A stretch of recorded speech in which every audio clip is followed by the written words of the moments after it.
Welcome to the Timeless Tales Library, where each narrative unfolds like a soft blanket for weary souls. I'm Oliver, your literary guardian, and this evening I've curated a melodic story to quiet your restless thoughts and usher you into tranquil slumber. The Timeless Tales Library thrives because of cherished listeners like you. If these tender tales have wrapped you in comfort, please subscribe and help us craft more of these serene escapes. As you find your perfect listening spot, share in the comments where you're tuning in from tonight, and whisper to me a dreamscape. You'd love our stories to transport you toward perhaps the moonlit bamboo groves of ancient Japan, the floating libraries of a cloud city, the secret gardens hidden behind waterfall mists, or a cozy bookshop at the world's end. Your wandering wishes fuel the gentle flame of our intimate sanctuary. Tonight's story is about a whimsical tale of three unlikely companions who discover a hidden realm where forgotten dreams take root and bloom into something beautiful. Join them on a peaceful journey through landscapes painted in twilight hues, where every step brings wonder and every moment holds the promise of tranquil rest. Now, close your eyes and take a deep breath, letting the worries of the day unroll and flatten out. You are entering the Golden Scroll Room, a special chamber within the Timeless Tales Library.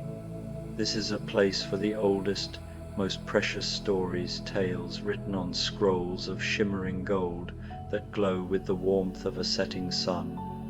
The air is still, carrying a faint scent of old paper and quiet wisdom. Feel your body settle into the rich, soft fabric of your bed, your own personal alcove in this gilded room.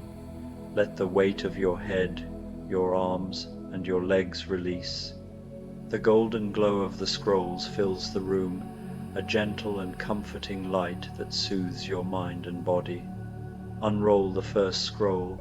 Let the words drift into your thoughts like dust motes in a sunbeam, leading you toward a deep and peaceful rest. Three Musketeers, the Valley of Gentle Dreams. In an age when time still moved with a gentler rhythm, when the hours did not race past but unfolded like the petals of a flower opening toward the sun, there lived four companions whose names were already sung across France: Athos, Porthos, Aramis, and the youngest, D'Artagnan, TPN.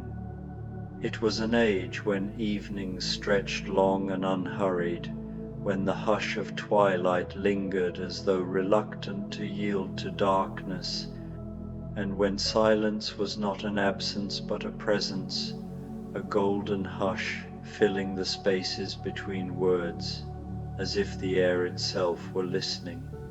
In taverns and market squares, peasants and nobles alike repeated tales of their bravery, of swords drawn in the service of king and honor, of daring duels at dawn, and conspiracies unraveled by wit and courage.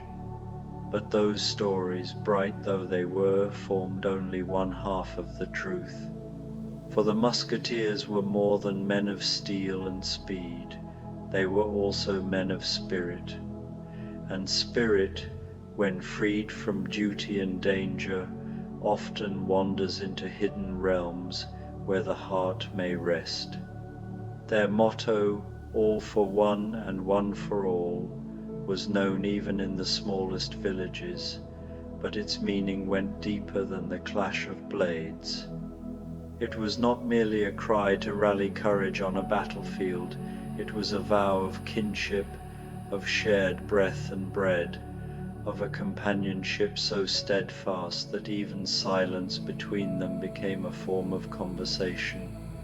It happened sometimes, rarely, unpredictably, like a secret gift that the world itself seemed to grow quiet around them, and in that quiet a door would open. These were not doors of wood or iron, but of twilight and breath, of moonlight tangled in branches, or the sudden widening of a road that moments earlier had seemed to vanish into forest. They were paths no map had ever drawn, roads belonging not to France nor to any kingdom known to men, but to the liminal spaces where waking life brushed gently against the edge of dreams.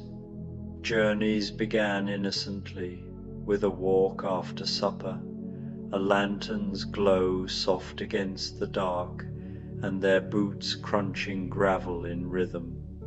Then would come a peculiar stillness, a hush in the air, with beckoning shadows. Athos, grave and thoughtful, noticed it first, his eyes narrowing with quiet recognition.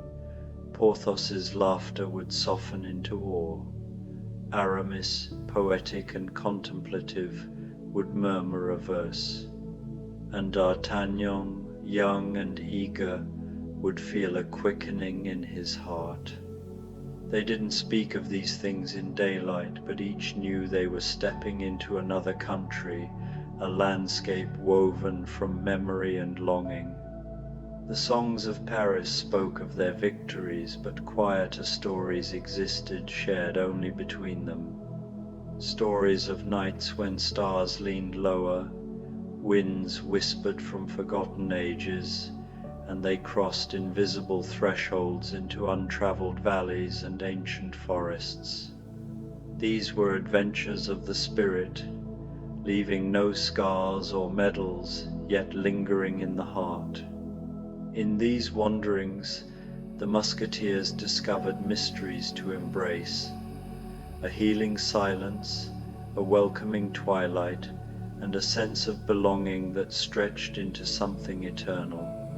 Into such a night Athos, Porthos, Aramis, and D'Artagnan once again walked, shoulder to shoulder, four shadows lengthening along a road no map had ever known, guided by the rhythm of their steps and the certainty that together they were entering the hidden realms of dreams.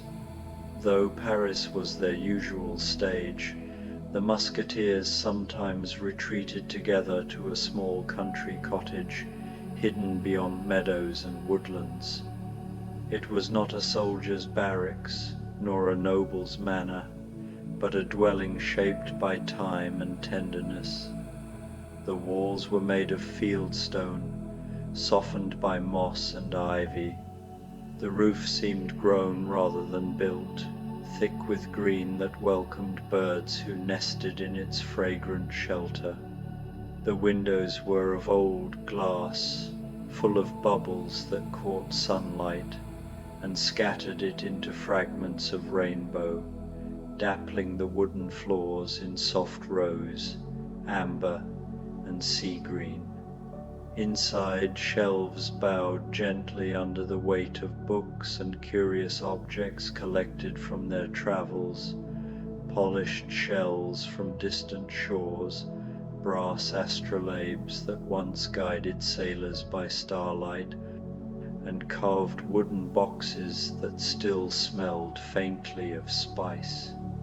It was here that the four companions spent their evenings when the world allowed it. They would share meals of warm bread, golden honey, soft cheese, and herbs steeped into tea. They would speak not of battles or politics, but of memories, of philosophy, of the strange and gentle mysteries one only notices when the mind is unhurried. That evening, as autumn deepened into its tapestry of gold and russet, the four sat around their oak table. The hearth crackled softly, sending shadows dancing across the walls. Each musketeer seemed a reflection of his own character, softened by the hour.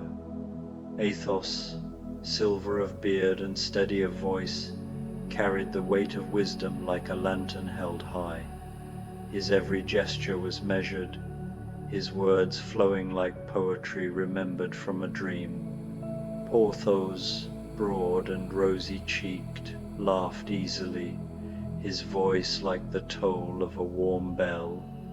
He carried a satchel always, not with weapons, but with trinkets, seeds, buttons, little curiosities that delighted him like a child. Aramis, graceful and contemplative, seemed half a cleric, half a poet. His eyes lingered not on the fire, but beyond it, as if always searching for truths that dwelt in the invisible. D'Artagnan, youngest of all, still bore in his gaze the untempered wonder of youth. He leaned forward in his chair, as if life were always beginning. It was D'Artagnan who broke the silence. "I dreamed," he said softly, "of a valley unlike any I've ever seen. The grasses were purple and silver, swaying as though woven from twilight. The trees bore fruit that glowed like captured stars. But it was not the sight alone, it was the feeling. The air itself seemed made of lullabies." Athos set his cup down with ritual calm. "Dreams have been unusually vivid of late. I too dreamed of a forest where each fallen leaf became a butterfly before touching the earth." Aramis lifted his gaze, his expression thoughtful. Perhaps dreams are not idle illusions. Perhaps they are invitations. Porthos rummaged in his satchel, cheeks bright with excitement, and perhaps this proves it. From the depths of his bag he produced a crystal no larger than an acorn. Within its clear walls swirled a mist of lavender hue, glowing softly like a heartbeat in slumber. "I found it yesterday in the oak grove, or rather it found me. I do not remember picking it up. It was simply in my hand." "I do," my mentored. They leaned close. The crystal pulsed faintly, its mist shifting in patterns that hinted at melodies too old for words. "Perhaps," D'Artagnan whispered, "it wishes to show us something." No further debate was needed, for Musketeers acted not only with courage, but with instinct born of friendship. They packed lightly, cloaks for warmth, oatcakes and dried fruit, a flask of clear water, and their familiar satchel of tea. Athos carried a walking staff of driftwood, polished by the sea. Aramis tucked a small leather-bound psalter beside his journal. Porthos slung his satchel over his shoulder, while D'Artagnan tucked quills and paper for sketching. When they stepped into the evening, the crystal glowed brighter, pulling them gently eastward.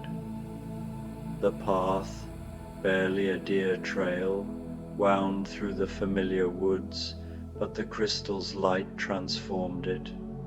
The moonlight, usually a stark silver, seemed to shimmer with the same lavender hue trapped within the stone. Moss on the trees took on a luminous quality, and the whisper of the wind through the leaves sounded less like a rustle and more like a soft chorus. They walked for what felt like hours, their usual stamina a silent, steady engine. The air grew cooler, carrying the scent of damp earth and something else, a sweet, metallic aroma like distant honey and copper. The landscape began to change. The familiar oak and birch trees thinned out, replaced by slender, pale-barked trees that seemed to glow from within, their leaves a feathery silver. The ground beneath their feet became softer, covered in a carpet of what looked like moonlight spun into thread. Porthos, ever practical, was the first to speak. "My satchel feels lighter, as if it wants to empty its burdens.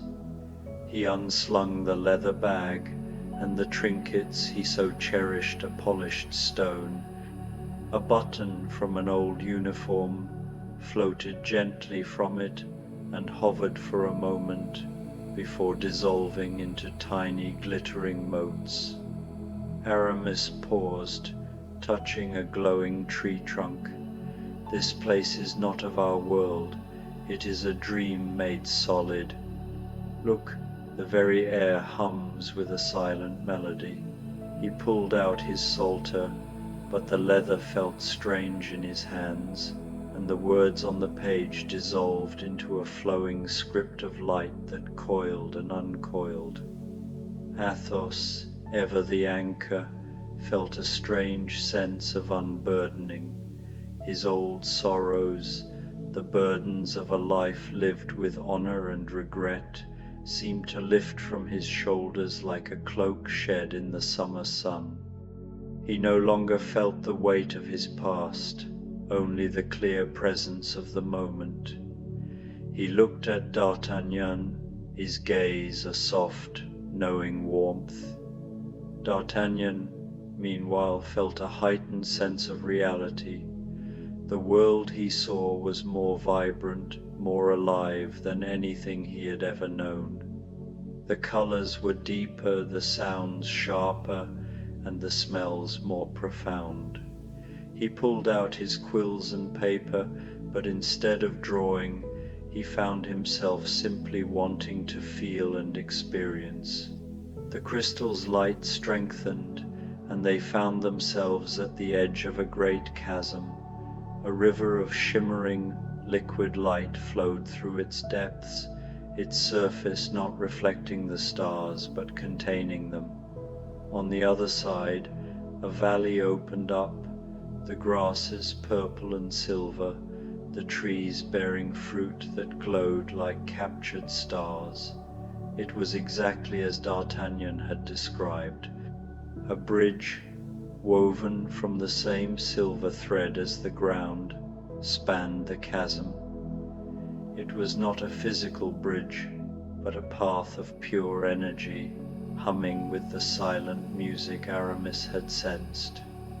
The Dream Valley, D'Artagnan breathed. Porthos looked at the glowing fruit. It smells of something delicious, like honey and sunbeams. Athos smiled, a rare, full smile that lit up his silvered face. It seems our dreams were not invitations, but maps. He stepped onto the bridge, his walking staff now a part of the shimmering light, and the others followed without hesitation. For them, there was no choice. The bond of their friendship was a compass, and the journey they had embarked upon was not just into a new world, but deeper into themselves. The world of their dreams was real, and it was waiting. The countryside lay quiet under autumn's hand. Grass still glistened with rain from an earlier shower, and the air smelled of earth, wood smoke, and leaves just beginning to surrender to gold. They walked without words, for silence was their truest companion. Birds sang their soft good nights from hidden branches. The breeze carried scents of lavender and something else vanilla, rain on stone, and the faint perfume of forgotten dreams. As the four crested a familiar hill, they halted. Below them stretched a valley that had always been an ordinary meadow, but tonight, in the gathering dusk, it glowed as though the earth itself dreamed. The grasses shimmered in shades of purple and silver silk, rippling like water. Trees stood tall, with bark gleaming pearl white, their leaves catching light and transforming it into colors not found in the waking world. Fruits hung like radiant orbs, some golden as memory, others silver as moonbeams, others shifting through rose, blue and amber. "The valley of gentle dreams," Athos breathed, and the words felt true. They descended slowly, as if each step carried them deeper into a secret. Where their feet touched, small flowers bloomed in their footprints, white blossoms releasing fragrance like the memory of summer evenings. This was not a place for swordplay or political intrigue. Here, their musketeer identities felt like garments they had shed. Athos, his usual solemnity softened, felt a profound peace that settled over him like a warm blanket. The old pains and regrets that had so long weighed on his soul began to recede, replaced by a quiet, simple joy. He reached out to touch a pearlescent leaf, and it felt not like a plant, but like a thought made solid. Porthos, always the most earthbound of the four, found himself utterly captivated. He knelt to touch the silken grass, his broad fingers trailing through the purple and silver blades. A small golden orb of fruit hung from a branch nearby, pulsing with a gentle light. He reached for it, and as his hand closed around it, the fruit dissolved into a warmth that flowed up his arm and settled in his chest, filling him with a feeling of boundless affection for everything around him. He laughed, a low, rumbling sound of pure delight. Aramis, the poet and cleric, was the least surprised. He had always believed in the unseen, and now felt a deep sense of belonging. The air hummed with a quiet melody only he could hear. He put away his journal, simply watching to commit the shifting colors and silent music to his mind.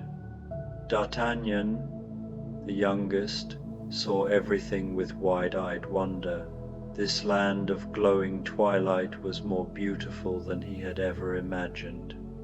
He felt a profound sense of freedom and ran ahead, his boots leaving trails of white flowers. He wanted to see everything at once, the trees that pulsed with light, the river of liquid starlight, and the air that tasted of hope. The four companions gathered by the river, its surface mirroring an unfamiliar sky. This valley was a sanctuary, the collective soul of their friendship given form. In its soft light, they saw each other as they truly were, men in search of beauty, meaning, and peace. The world faded away, replaced by the profound simplicity of four friends standing together in a valley of dreams. The valley was not empty. Rabbits grazed in the silver grass, their fur catching light like spun moonbeams. Deer with antlers carved from starlight stood watching, their dark eyes full of secrets. High above, birds with lavender wings sang lullabies in tones that bypassed language and spoke straight to the heart. At the center of the valley rose a single tree, vast as a cathedral, its bark silver white and smooth. Its branches carried fruits more wondrous still, each containing miniature worlds. Forests where snow rose upward, deserts blooming with faces of flowers, mountains built of crystallized laughter. Beneath it bubbled a spring of liquid light, its song a harmony to the crystal in Porthos's hand. They approached reverently. At the spring's surface shimmered not their reflections but forgotten dreams. Athos as a boy lying in daisies, watching clouds become ships and castles. Porthos listening to rain against a window, content with tea and silence. Aramis kneeling in candlelight, feeling for one luminous moment the nearness of eternity. D'Artagnan walking through a garden where each flower sang a different note, weaving symphonies of dawn. The spring gathered these images, weaving them into glowing fruits overhead. "These are not only our dreams," Aramis whispered, "they are the dreams of all hearts across all times." Athos, whose memories were often shrouded in a solemn weight, watched the scene of his younger self with a quiet awe. He saw the boy he had been, free from the burdens of rank and sorrow, simply finding joy in the shape of clouds. The image of the daisy field bloomed on the tree, a golden fruit of innocent contentment. It was a part of him he had long since believed was lost, and seeing it here, suspended in light, was a profound and healing revelation. Porthos, always full of boisterous life, saw himself as a young man, a moment of stillness and peace he rarely allowed himself to remember. The image of him listening to the rain, a simple moment of comfort and quiet happiness, now hung on a high branch as a silver fruit. He felt a deep, warm sense of validation. His simple pleasures were not small. They were part of the grand tapestry of human desire. Aramis gazed at the vision of his own spiritual longing. The image of him in a small church, bathed in the glow of a single candle, was the purest expression of his inner life. This moment, a silent and personal connection to the divine, was now a rose-hued fruit, shining with a gentle eternal light. It confirmed his long-held belief that the invisible world was not just a metaphor, but a tangible, beautiful truth. D'Artagnan and Dell, the youngest, felt a rush of emotion as he saw his dream made real. The garden of singing flowers, a place where harmony and beauty were one, was his most cherished fantasy. As the vision took its place as an amber fruit on the tree, he understood that his youthful wonder was not naive, but a powerful force. It was the compass that had led them all here. The air around them grew thick with a sense of shared purpose and quiet understanding. They were not just four men, but four souls, their pasts and inner worlds now visible, woven into the fabric of this magical place. The luminous spring bubbled on, its song now a harmony of their four dreams, a testament to the fact that their bonds went deeper than camaraderie. They were bound by the very things they wished for and held dear. The valley, with its glowing wonders, was not a destination but a reflection. It was a mirror showing them that their greatest strength was not in their swords or their courage, but in the dreams and desires that made them human. As they stood there, surrounded by the luminous fruits of their own hearts, they knew that their journey was only just beginning, and that the greatest adventures lay not in the battles they fought, but in the truths they discovered within themselves. As they knelt, the great tree rustled. One luminous fruit drifted down into Athos's hand.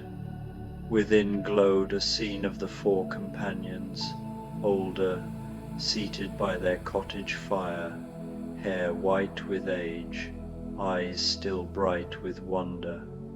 "It shows not what must be," Porthos said, "but what could be." Other fruits descended, each bearing gifts: the ability to find peace amid chaos, the vision to see beauty in the smallest details, the blessing of sleep that heals body and soul, and the wisdom to carry dreams into waking life. The four felt subtle changes within themselves, worries dissolving, hearts steadying, wonder deepening. Night spread gently. The stars overhead glowed nearer than usual, as though leaning close to listen. The valley softened into lullaby. The silver birds folded wings. The rabbits curled in moonlit nests. "We should stay here tonight," D'Artagnan said, though the words felt less a suggestion than destiny. They lay down in the silver grass, using their cloaks as blankets. The ground beneath them felt as soft as a cloud and held the warmth of the day. The air, though cool, was a gentle caress, and the scents of lavender and dreams filled their lungs. Each of the Musketeers felt the gifts of the luminous fruits taking root. Athos, whose mind was a battlefield of old regrets, felt a calm unlike any he had ever known.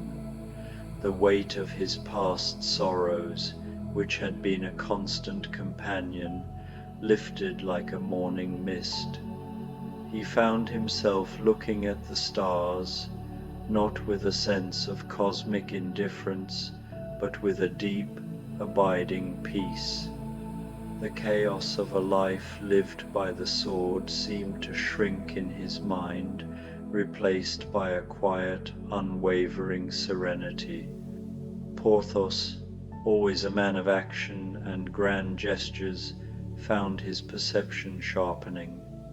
He noticed the delicate patterns in the bark of the great tree, the subtle shifts in the colors of the glowing fruit, the almost imperceptible hum of the liquid light from the spring.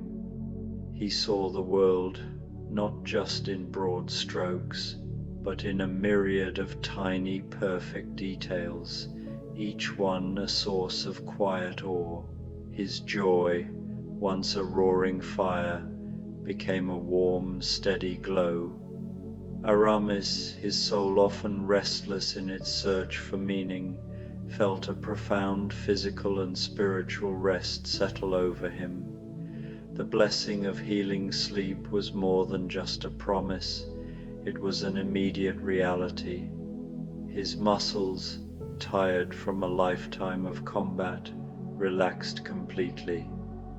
His mind, always racing with philosophical questions, found a rare and blissful stillness.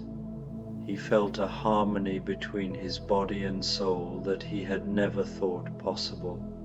D'Artagnan, his youthful energy and wonder a constant outward force, now felt that same power turn inward. The wisdom to carry dreams into waking life was a gift that unlocked a new way of seeing the world. He realized that the valley wasn't a separate reality but a deeper truth about the world he knew. He understood that the purple grass and singing flowers were not just here. They were a part of the world, waiting to be seen. He knew that when he left, he would not forget this place, but would carry its light with him, a constant reminder of the magic that lay beneath the surface of the mundane. They slept soundly, their dreams weaving together with the dreams of the valley. The great tree's branches swayed gently above them, its leaves murmuring ancient lullabies. For one night the four companions were not soldiers or nobles, but simply men, at peace in a world made of wishes and light. They were home. They spread cloaks upon velvet grass in a natural circle beneath the great tree. Their supper of oatcakes and dried fruit tasted richer than any banquet, as though infused with every joyful meal ever shared. Tea brewed with the spring's water carried the very essence of contentment, so that each sip felt like a blessing. The fruits above dimmed to a tender glow, the spring's murmur softened to a lullaby. Athos, his voice weighted with sleep, murmured, "We were meant to find this place not only for ourselves, but so that others may find it too through the lives we live." "And through the gentleness we carry back," added Aramis. Porthos smiled, holding the crystal close. "All for one," he whispered. "And one for all," the others answered, their voices blending with the valley's eternal music. They drifted into dreams more vivid and serene than any before, visions of their cottage transformed by beauty, of strangers guided to the valley by their example, of old age softened by wonder. As the Musketeers slept, a profound quiet settled over the valley. The moonlight seemed to pour down in a solid, luminous stream, bathing their forms in a soft, ethereal light. The great tree, their silent guardian, continued to hum with a low, benevolent energy, its roots drawing strength from the liquid light of the spring. Each man, wrapped in his cloak and the valley's embrace, was held in a state of perfect peace. Athos, the first to find true rest, dreamed of his cottage. In his dream, the walls of fieldstone seemed to radiate a gentle warmth, and the old glass windows no longer scattered light but gathered it, filling the rooms with a steady golden glow. The books on the shelves hummed with stories of courage and kindness, and the old astrolabes no longer just guided by starlight, but shone with the inner light of 100 peaceful journeys. He saw himself sitting by the fire, not a man burdened by memory, but an old man whose wisdom was a quiet, comforting presence. Strangers, weary from their travels, would find their way to his door, drawn not by fame, but by the promise of sanctuary and a cup of warm tea. Porthos's dreams were as vibrant as his waking life. He dreamed of his satchel, no longer filled with trinkets, but with seeds from the valley. He scattered them in the barren fields outside Paris, and watched as they bloomed into flowers of impossible colors, each one singing a different note. The city, so often a place of noise and strife, was softened by their beauty and their music. He saw himself as an old man, still broad and rosy-cheeked, his laughter now a sound that healed broken hearts and mended old rivalries. The people of Paris, from the highest noble to the poorest pauper, would seek him out, not for his strength, but for his boundless childlike joy. Aramis, the contemplative poet, dreamed of a world where faith and reason were one. He saw his journal filled not with words, but with images of the valley's light, a testament to a divine order that was not just in the heavens, but in the heart of every living thing. He walked through monasteries and palaces, his voice a soft, compelling murmur that calmed the anxious and brought hope to the despairing. He was a man of the cloth, but his sermons were not of judgment, but of gentleness. In his old age, his eyes, still luminous, would gaze into the souls of others, seeing not their flaws, but their inherent beauty, and his presence alone would bring them a moment of grace. D'Artagnan, the youngest and most restless, dreamed of his youth. He saw his younger self not as a naive boy seeking glory, but as a young man guided by an unshakable sense of wonder. He carried the light of the valley with him into every duel and every court intrigue. He never lost his untempered gaze, even as he aged. He saw himself as an old man, still lean and quick, but now with a quiet power that came not from a sword, but from a gentle, unwavering spirit.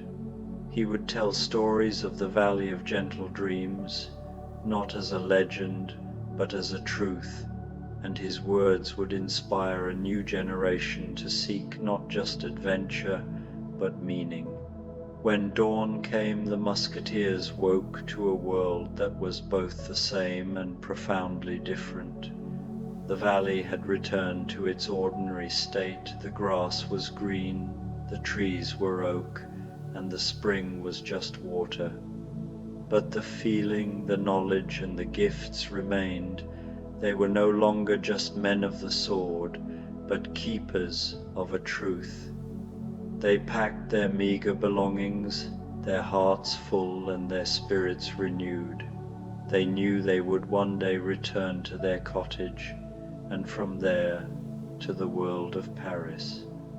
But they also knew that they would carry the valley with them, a secret garden in their souls, ready to be shared with anyone who had the courage to look for it. They spread cloaks upon velvet grass in a natural circle beneath the great tree. Their supper of oatcakes and dried fruit tasted richer than any banquet, as though infused with every joyful meal ever shared. Tea brewed with the spring's water carried the very essence of contentment, so that each sip felt like a blessing.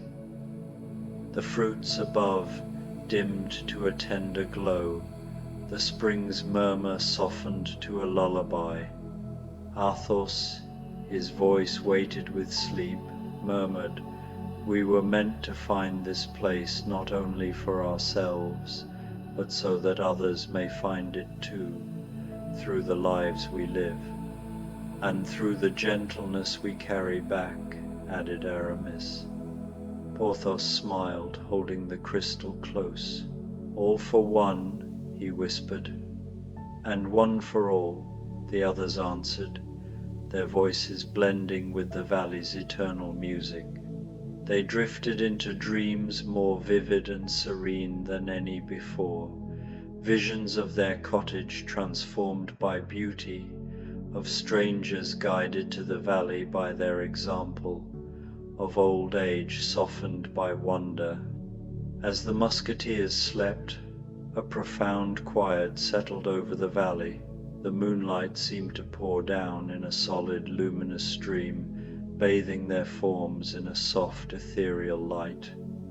The great tree, their silent guardian, continued to hum with a low, benevolent energy, its roots drawing strength from the liquid light of the spring. Each man, wrapped in his cloak and the valley's embrace, was held in a state of perfect peace. Athos, the first to find true rest, dreamed of his cottage. In his dream, the walls of fieldstone seemed to radiate a gentle warmth, and the old glass windows no longer scattered light but gathered it, filling the rooms with a steady, golden glow. The books on the shelves hummed with stories of courage and kindness, and the old astrolabes no longer just guided by starlight, but shone with the inner light of 100 peaceful journeys. He saw himself sitting by the fire, not a man burdened by memory, but an old man whose wisdom was a quiet, comforting presence. Strangers, weary from their travels, would find their way to his door, drawn not by fame, but by the promise of sanctuary and a cup of warm tea. Porthos's dreams were as vibrant as his waking life. He dreamed of his satchel, no longer filled with trinkets, but with seeds from the valley. He scattered them in the barren fields outside Paris and watched as they bloomed into flowers of impossible colors, each one singing a different note. The city, so often a place of noise and strife, was softened by their beauty and their music. He saw himself as an old man, still broad and rosy-cheeked, his laughter now a sound that healed broken hearts and mended old rivalries. The people of Paris, from the highest noble to the poorest pauper, would seek him out, not for his strength, but for his boundless, childlike joy. Aramis, the contemplative poet, dreamed of a world where faith and reason were one.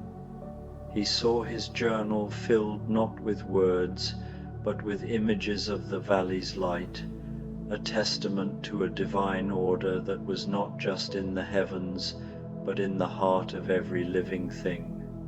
He walked through monasteries and palaces, his voice a soft, compelling murmur that calmed the anxious and brought hope to the despairing. He was a man of the cloth, but his sermons were not of judgment, but of gentleness.